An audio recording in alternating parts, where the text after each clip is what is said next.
Maravilha então, Lisete. A gente vai curtir a música do Rodrigo aqui, tá bom? Dá um tchau pro Rodrigo aí. Tchau, querido. Um beijo. Obrigado. Bacana. Fico feliz por isso, viu, Rodrigo? A galera chegar interagindo com a gente na hora da participação aqui. 10h25. Se a gente começar a bater papo, a gente vai ficar aqui, rapaz, a manhã inteira. Vai falar muita coisa com a galera, mas eu tô feliz, já tem CDs aqui. Enquanto isso, vamos ouvir a música Nem Te Conto? A música Nem Te Conto é sua? Essa é uma composição de Goiás. De Goiás.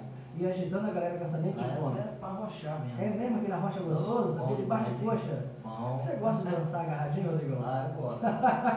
É, tô vendo só. Vamos lá então, nem te conto o que vai ser em off aqui, eu e o Rodrigão, hein? Enquanto isso, a galera pode preparar que depois da música, intervalo comercial, tem mais sorteio de CDs? Tem, bacana, maravilha então. Enquanto isso, você vai autografar o CD aí pra Lisete e pra Vanessa, tá bom?